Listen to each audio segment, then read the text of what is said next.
Learning target 7 is to solve proportions. And you've done this before, but let me remind you of how it works, okay? We use something called cross products. And different books, different mathematicians call this different things. Some will call it the proportion property, but cross products works pretty well. And let me show you how come it works before I remind you of what it is. Would you agree that 2/3 and 4/6 are equal to each other? Yep, you would, right? Now, if you multiply the 2 times the 6, and then you multiply the 3 times the 4, you get two numbers that are equal to each other. And it always happens. This is called a proportion. When a fraction equals a fraction, that's a proportion. And whenever the proportion is actually true, then the cross products, and they're called cross products because you go across the equal sign.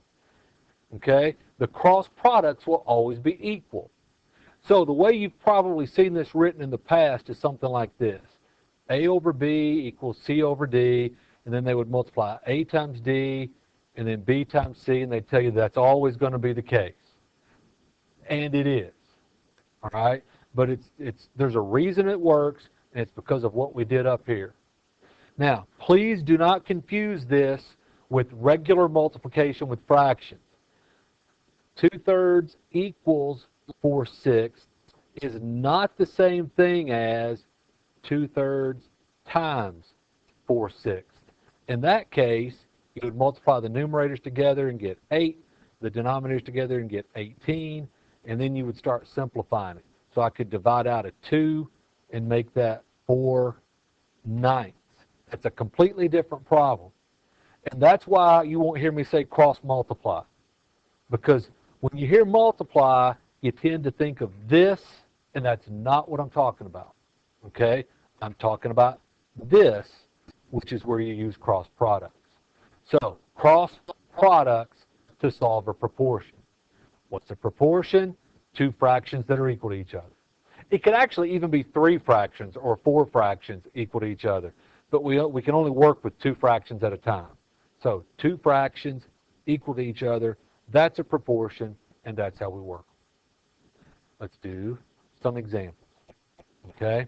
So these will be on the worksheet that you're going to get in just a minute. I'm not giving you the worksheet yet because I've been doing this long enough to know that when I do that, people just start working the homework instead of paying attention to me. So pay attention to me so you will know how to do the worksheet. Let's start at the beginning. Number 1, we have a fraction equal to a fraction. Now, sometimes I find it easier to reduce the fraction before I start solving it, and sometimes I just don't care. As long as I have a calculator with me, I really kind of don't care. So let me show you, number 1, 2 different ways. First way, don't reduce anything, just work it, cross products. I'm going to multiply the 10 times the 10 and the 8 times the 9. And it doesn't matter which side I write the 100 on and which side I write the 8 in on. I tend to, if I can, put the variable on the left. So 8 times n, 8 in, equals 10 times 10, 100. Do what? And now I divide both sides by 8. And so here's why I didn't mind not reducing the fraction. So I just do 100 divided by 8, and we get 12.5. Or if you want to, do you know how to do this on your graphing calculators? Do 100 divided by 8, and then instead of hitting enter, hit the math button. Number 1 says fraction. Choose number 1. Now hit enter. It gives you the answer as a reduced fraction. So if you want to write 25 over 2 instead, that's fine with me. Now, how does that compare with reducing the fractions first? 10 over 8, I can divide a 2 out, and I can make that 5 over 4 equals n over 10. Then I do cross products, 4 times n, 5 times 10. Now I divide both sides by 4. 50 divided by 4. To nobody's surprise, I got 12.5, just like I did the first method. And if I write it as a fraction, math, fraction, enter, it's 25 over 2, which is the way what I had the first time. So it's not that you always have to simplify your fractions first or you never reduce them first. Either way. Okay? Either way. All right, any questions on number 1? Let's take a look at number 6. This is starting to get a little more complicated here with number 6 because we have, instead of just an x or an n somewhere, we have that b plus 5. Okay? Now here's one. I think I will go ahead and reduce the fraction first because when you see 10 over 5, doesn't it just kind of scream out at you that that's 2? So I'm going to rewrite that. I'm going to make 7 over b plus 5 equals 2 over 1. And I think this will make the problem a little bit easier, but it just, I don't know, it just screams out at me to do it that way. So I did. Now we do cross products. Here's the catch. When I multiply this denominator times this numerator, I don't just multiply the 2 times the b. I also multiply the 2 times the 5. I've got to use the distributive property. Guess how often students make the mistake of not multiplying the 2 times the 5? A lot. Okay? A lot. So it's really this. It's really the distributive property. So 2 times b, 2b, plus 2 times 5, 10, equals, and then 7 times 1, 7.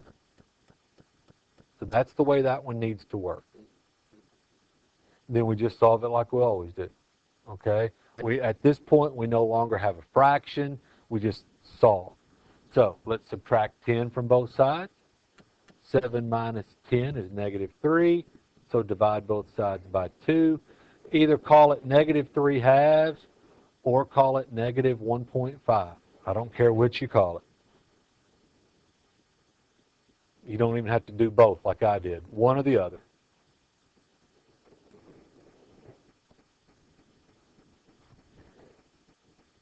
Okay, we good? Let's take a look at number 9. Now, in this one, resist the temptation to do this. Right, look at the screen. Don't do that. Sure makes the problem easier, also makes it so that it's impossible for you to get the right answer now. How come I can't do that?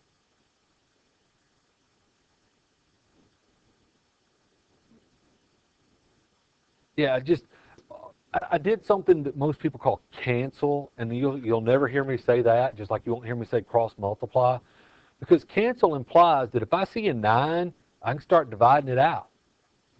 But dividing it out, I've got to divide it out. This 9 up here, it's not a factor. Remember what a factor is? Multiplied. That 9 in the top isn't multiplied times anything, is it? So I can't just mark it out. I can't. Well, I can, but then I'm going to get the problem wrong. Okay? So don't do that. This proportion does not simplify at all. Just start solving it. So I need to multiply the 6 times the 7n plus 9, and I have to distribute. So help me out here. What's 6 times 7n? 42n. And then what's 6 times 9? 54 equals, and now I need to multiply the 5 times the 9 and get 45. All right. Subtract 54 from both sides. So 42n equals, what's a positive 45 minus 54? Negative 9. And then divide by 42. Now, if you want to do it as a fraction, that's fine. I can reduce that. I really can. Watch this. If I put 9 divided by 42, math, fraction, enter, so I can change that to negative 3/14.